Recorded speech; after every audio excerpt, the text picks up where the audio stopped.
Imagina abrir una ventana una mañana cualquiera y descubrir un lienzo vivo.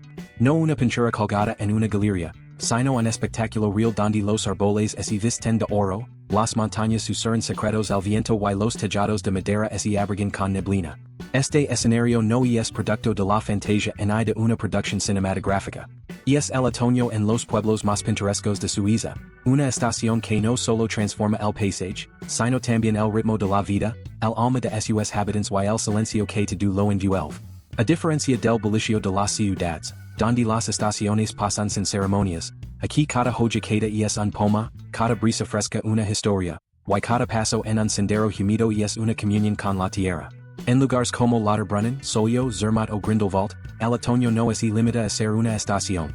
Es una experiencia total, una meditación colectiva en la belleza que se renueva. Te invito a que camines conmigo, con la imaginación encendida, por los callejones de piedra, los prados dorados y los bosques enmudecidos por el rocío. Vamos a descubrir cómo es vivir el otoño en estos rincones suizos donde la naturaleza no decora, sino define la vida. La sinfonía visual del otoño.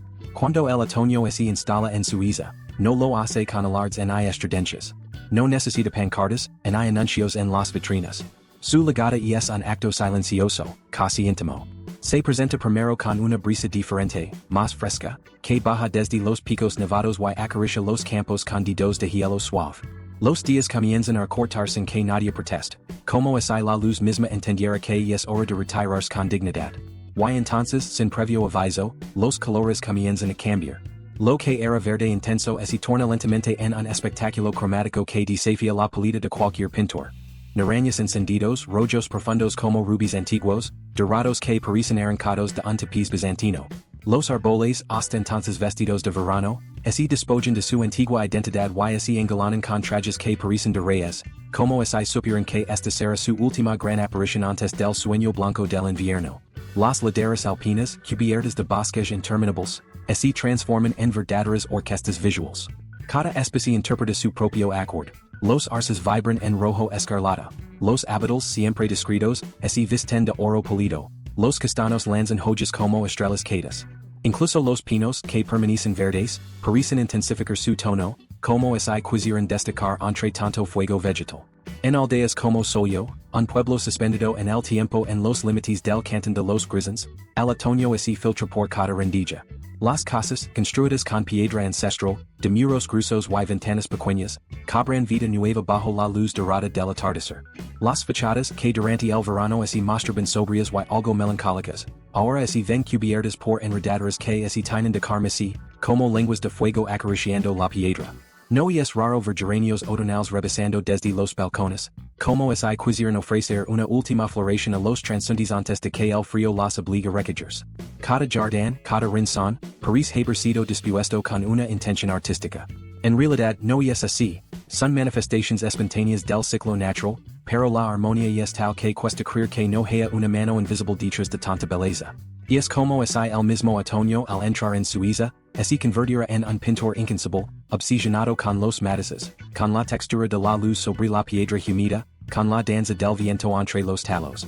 Los caminos de tierra, esos senderos que serpentean entre prados y cabanas, se cubren de hojas quedas como alfombras tejidas por siglos. Camina por ellos es una ceremonia. El sonido de las hojas secas bajo los pies, ese crujido crujiente y frágil, se convierte en una música sencilla pero hipnótica. Con cada paso, se levanta un pequeño perfume de humedad, tierra negra y madera envejecida. De vez en cuando, entre la hojarasca, asoman castañas recién quedas, cubiertas por sus caparazones espinosos, o brotes de sedas que parecen sombrillas de porcelana saliendo de la nada. Y el air otoñal en los valles suizos es otra historia. Es más denso, más frío, pero no es un frío agresivo. Es un frío que despierta, que limpia los pulmones y parece susurrar, estás vivo. El aroma es una mezcla perfecta de elementos ancestrales. Humo de chimenea que se escapa por los tejados inclinados, resina de pino, manzanas secundos en las alicinas, vino joven que fermenta en alguna bodega. Hay días en que todo huele a pan recién horneado, otros a lina humida que arde lentamente, y en algunos simplemente nostalgia. La niebla comienza a visitar los pueblos con más frecuencia. No es una presencia temida, sino decidida. Al amanecer, suele colarse entre los tejados como un visitante silencioso que no quiere despertar a nadie. Cuber tu con un velo lecoso que lo vuelve mágico. En esos instants, el mundo parece suspendido. Las vacas patan envueltas en bruma, las campanas resuenan más huecas, los árboles se adivinan más que se ven, y cada figura humana que camina entre la niebla parece parte una leyenda antigua. A medida que avanza el otoño, los lagos reflejan cielos más bajos, más dramáticos, cargados de nubes que se mueven lentamente como si también quisieran contemplar el espectáculo desde arriba. El agua es oscuras, pero no pierde su claridad. Desde las orillas, se puede ver como las montañas sin nieve proyectan su silueta sobre la superficie, creando paisajes dobles. Uno real, otro reflejado, ambos igual de hipnóticos. Y cuando se la tarde, el espectáculo alcanza su clímax. La luz del sol, inclinada y suave, bana las laderas con un resplandor cálido que parece salido de un sueño. Las sombras se alargan, los contrastes se intensifican.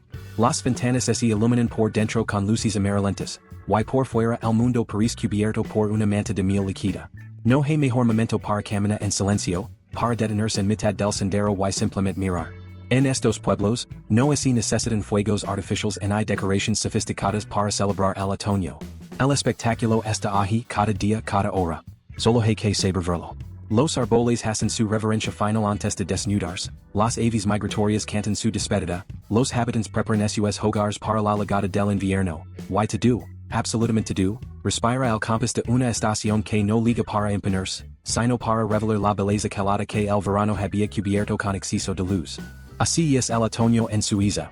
Una sinfonía visual donde cada hoja es una nota, cada árbol un instrumento, cada sendero un compás.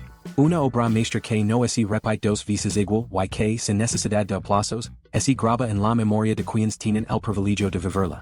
La vida cotidiana con aroma a montaña. En los pueblos alpinos de Suiza, cuando el otoño se instala como un justo corrido que anuncia su partida lenta, la vida cotidiana se transforma en algo más que una secuencia de tareas. Se convierte en un ritual. En estas comunidades apartadas del bullicio moderno, donde las montañas vigilan con paciencia y las estaciones marcan el pulso verdadero de los días, el tiempo no se mide en minutos, sino en momentos. Lejos del ajetrio de las ciudades, de los claxons, del estrés que impone el reloj y de las notifications sin alma, la rutina diaria en estas aldeas adquiere un valor casi sagrado. Aquí nadie corre para alcanzar un autobús ni lucha con el tráfico matutino. Las mañanas no inician con ruido, sino con el susurro del viento calendoso entre los aleros, con el canto distante un gallo o el tintinir pesado de una campana bovina que anuncia que la vida sigue, pero sin apuros. Al amanecer, las casas respiran el calor de la noche. Se enciende lentamente la cocina de lina, y el aroma del café recién hecho inunda las estancias con una calidez que es tanto física como emocional. Frente a la ventana con la taza entre las manos, muchos observan en silencio como la niebla se descuelga de los picos, viando por las laderas y envolviendo los tecos de madera en un abrazo suave. Y es como si la montaña misma exhalara lentamente, preparando el pueblo para un nuevo día. Los habitantes salen temprano no por obligación sino por costumbre, por amor al entorno que los sustenta. Algunos van a sus pequeños huertos a recoger las últimas manzanas maduras que cuelgan de las ramas. Otros cargan lina que han dejado secar desde el verano, organizándola con esmero en montones junto a la casa, sabiendo que en pocas semanas será esencial.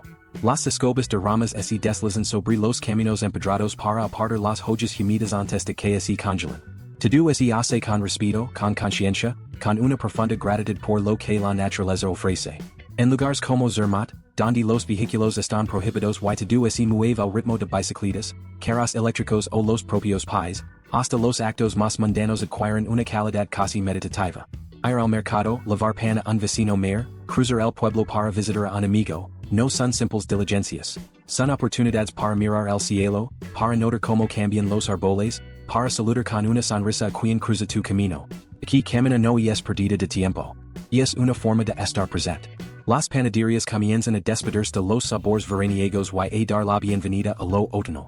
En sus vitrinas humeantes aparecen los panes de centeno, oscuros y fragantes, los bolos de calabaza con toques de canela y nuez moscada, las tartas de manzana recién horneadas, que invitan a entrar no solo por hambre, sino por el placer de compartir una charla corta con el panadero, que quizás leva décadas elaborando las mismas recetas con la misma paciencia. Cuando se la tarde y el frío empieza a colarse por las rendijas, los hogares se llenan de olores antiguos. Sopa de calabaza, queso fundido, vino especiado calentado lentamente sobre la estufa. Las fondus reaparecen en las mesas, no como un lujo de restaurante, sino como una costumbre familiar. Se cum lento y conversa sin prisa. Los temas varían desde el clima hasta las historias del abuelo sobre cómo era el pueblo hace 40 años. En ese fuego que derrite el queso también se derriten las tensiones. No hay pantallas dominando la escena, solo miradas y risas compartidas.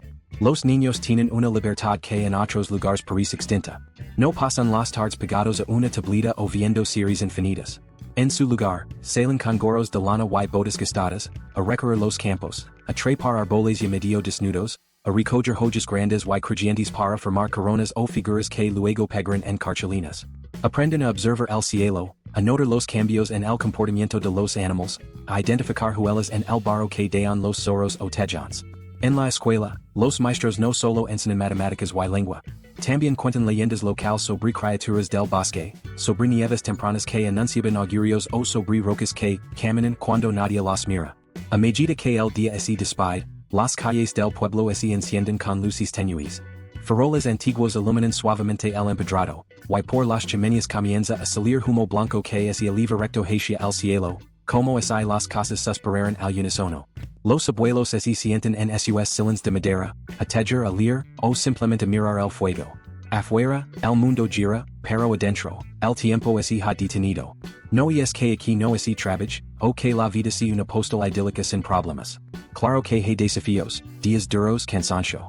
Pero incluso eso vive con una percepción diferente. Las tareas tienen propósito. Sacar agua del pozo, recoger lina, atender los animales, reparar una cerca. Todo conecta el ser humano con la tierra, con el presente. Y eso lo cambia todo. Nadie está matando el tiempo. Que el tiempo es vive. En muchos hogares, los relojes cuelgan más como decoración que como instrumentos imprescindibles. Lo que manda es el sol, la temperatura, el canto de las aves, la niebla que anuncia que el invierno está cerca. Y cuando por fin llega la noche no hay ansiedad. Se apagan las luces poco a poco, se dan las buenas noches sin prisa, y el silencio vuelve a adueñarse de las calles, acompañado solo por el rumor lejano de un río, por el olido tenue del viento entre los árboles, o por los sinceros de las vacas que duermen al resguardo. Vivir así, con aroma a montaña, no es retroceder en el tiempo. Yes, en muchos sentidos, avanzar hacia una forma más consciente de estar en el mundo. Es recordar que no necesitamos tanto para ser felices. Que basta una ventana, una taza caliente y el olor del bosque para sentirse en casa. El vínculo con la naturaleza no es estacional. En muchas partes del mundo, la conexión con la naturaleza se ha vuelto algo optional, incluso decorativo. Se la reserva para el fin de semana, como quien saca una chaqueta bonita solo para ocasiones especiales. Se sale al bosque para hacer senderismo, se visita un parque para hacer un picnic, se toma una foto con un árbol en otoño como si fuera un decor du pasajero. Pero en los pueblos alpinos de Suiza, esa relación con la tierra no es un lujo ni una actividad recreativa. Es una forma de vida, una raíz profunda que sostiene todo lo demás. Aquí la naturaleza no es algo exterior, sino una extensión del alma colectiva. Los habitantes no caminan sobre ella, caminan con ella. No la miran como quien contempla un paisaje lleno, sino como quien se reconoce en un espejo antiguo. Y así bien esa unión existe el año. Es en el otoño donde se vuelve más visible, más consciente, más ceremoniosa. El otoño, en estas regiones, no se vive como un cambio estético. Se vive como una transición sagrada. El verde intenso del verano comienza a apagarse, y con él se inicia un proceso de introspección que involucra no solo a la tierra, sino también a quienes la habitan. Es el momento en que los árboles se despojan de lo que ya no necesitan, y los seres humanos hacen lo mismo. Limpian, ordenan, cosecan, agradecen. Los frutos finales del verano, las últimas peras dulces, las calabazas maduras, los tomates que aún conservan su perfume solar, son recogidos con cuidado. No hay apuro en hay desperdicio. Se conserva lo que se pueda, se transforma lo perecedero en compotas, en encurtidos, en mermeladas. Cada frasco en la alacena es un recordatorio de que la tierra dio, y que ahora es momento de cuidar. Los jardines se podan, no para embellecer, sino para proteger. Se recogen las hojas con respeto, no con prisa, y muchas de ellas se devuelven a la tierra como abono. Las herramientas de trabajo se limpian y se guardan con dignidad, como quien arropa un viejo amigo que ha cumplido su tarea. Lo más notable es que todo esto sucede sin campanas, sin etiquetas verdes, sin necesidad de recordatorios ambientales. No hay pancartas que digan recicla, o consume local. No hace falta. Aquí así vive con lo que así tiene porque así ha hecho siempre. No por ideología, sino por sentido común, por herencia, por amor al equilibrio. En las cocinas las comidas cambian. Los ingredients no vienen de lejos y viajan en camiones refrigerados. Vienen del propio jardín, del mercado del pueblo, de la vecina que cría galinas o del primo que sueda colminas. Se cocina con lo que de la estación, raíces, calabazas, coles, cebollas dulces, nueces, hongos. Y con lo que queda del verano, hierbas secadas al sol, ajo colgado en trenzas, especies recolectadas en agosto y guardadas en frascos de vidrio.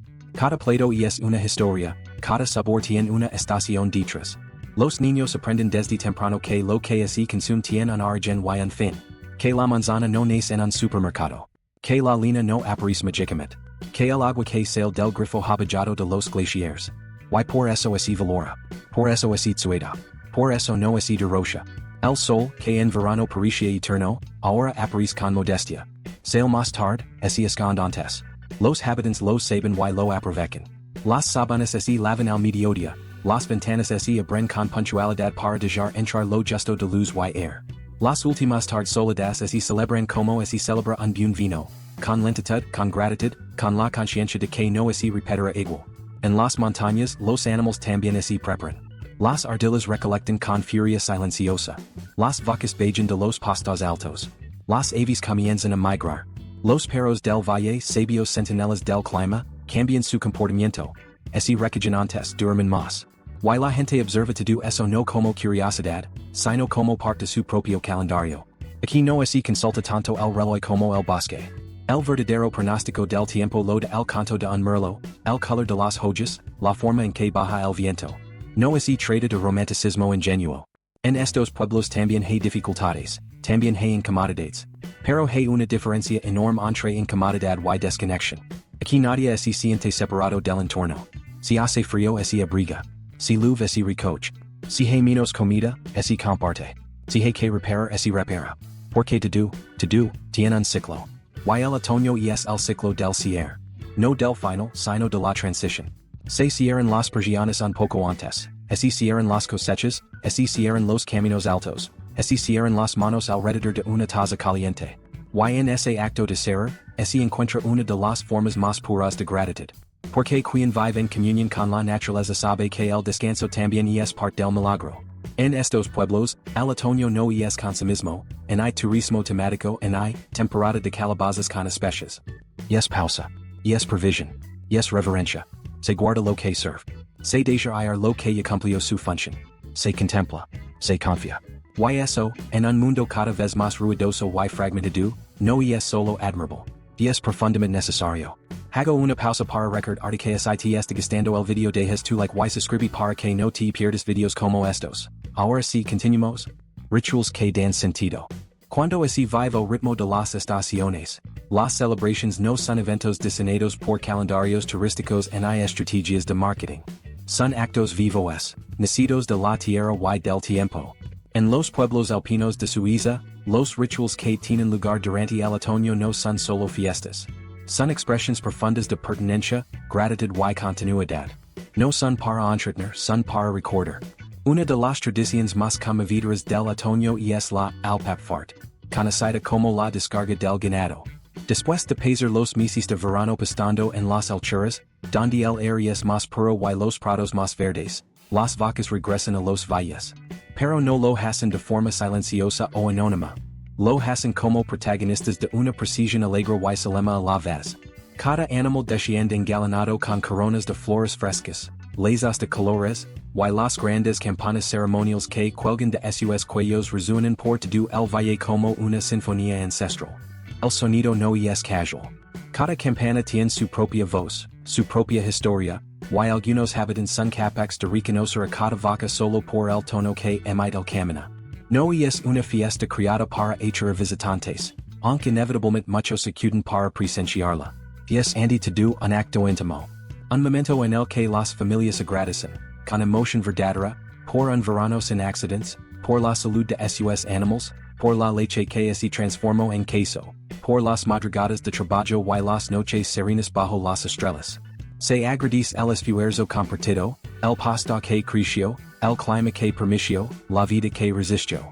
En el camino de regreso, las vacas no son conducidas con apuro, sino acompañadas. Mujeres, hombres y niños caminan junto a ellas con orgullo, como si estuvieran escoltando a miembros venerables de la comunidad. Las calles del pueblo se llenan de música, de olor a pasto y a tierra removida por los cascos, y de ese silencio particular que solo existe en las celebraciones verdaderas, donde no hace falta explicar nada porque todo se entiende con la mirada. Al caer la tarde, cuando los animales ya han regresado a sus establos y el murmullo baja, comienzan otros rituals, más pequeños pero igualmente cargados de sentido. Y es época de ferias de cosecha, donde cada hogar saca lo mejor que ha logrado en los últimos meses. No hay competencia, solo orgullo. En mesas de madera cubiertas con manteles bordados, se exhiben frascos de miel espesa, quesos de corteza rugosa con sabor a montaña, licores macerados con hierbas recolectadas a mano, mermeladas hecas con las últimas frutas del valle, pan horneado con lino y paciencia. Cada producto no es solo alimento, es historia. La miel tiene el perfume de los prados en los que volaron las abejas. El queso recuerda las madrugadas de ordino con los dedos fríos. El licor sabe a la cumbre de donde se recayeron las flores silvestres. Todo está vivo. Todo es un tributo a la tierra.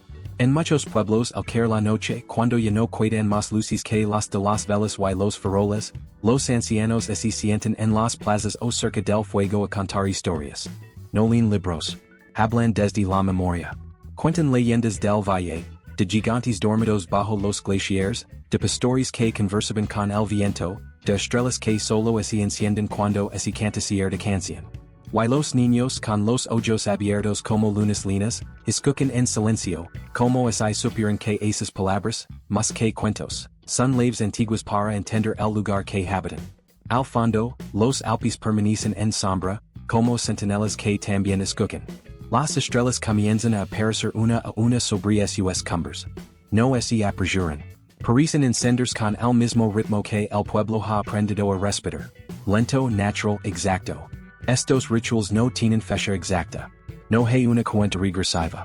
Comienzan cuando el clima lo indica, cuando el color de las hojas lo sugiere, cuando el alma del pueblo lo siente.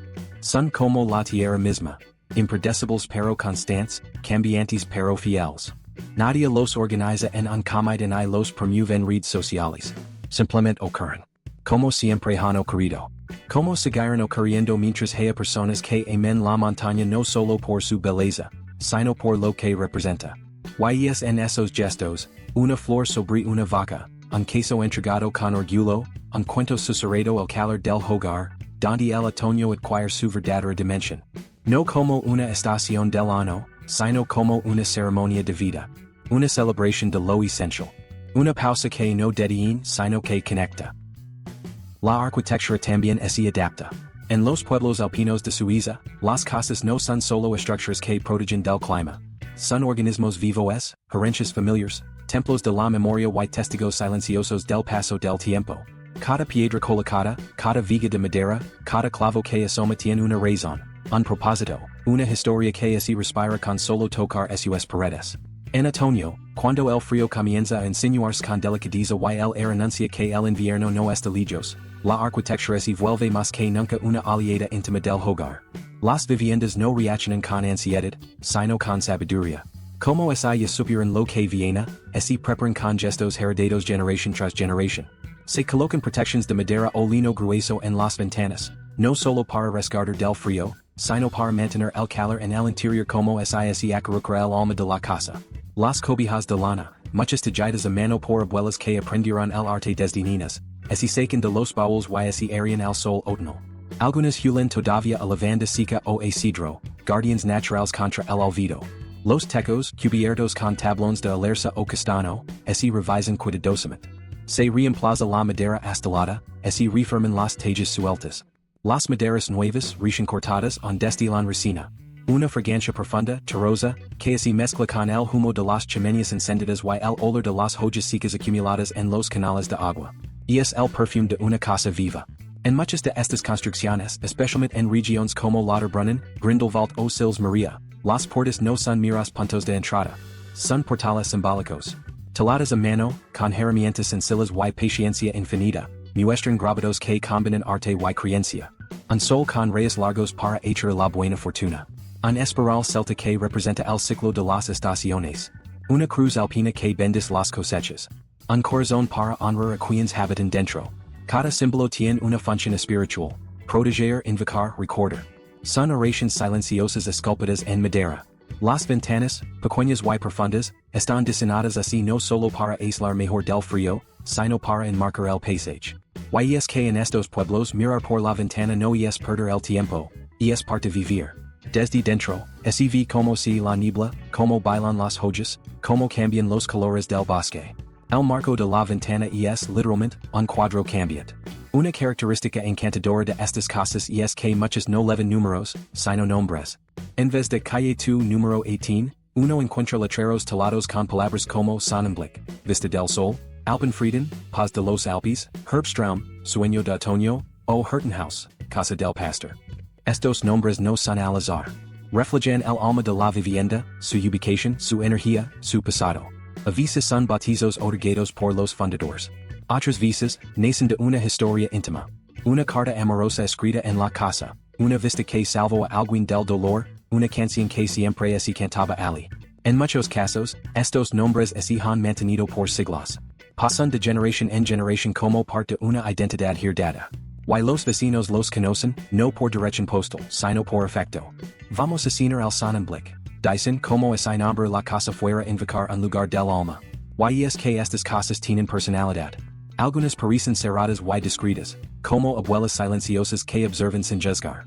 Otras son más abiertas, con balcones rebosantes de flores otoñales y cortinas que así agitan con el viento, como así la casa misma respirara.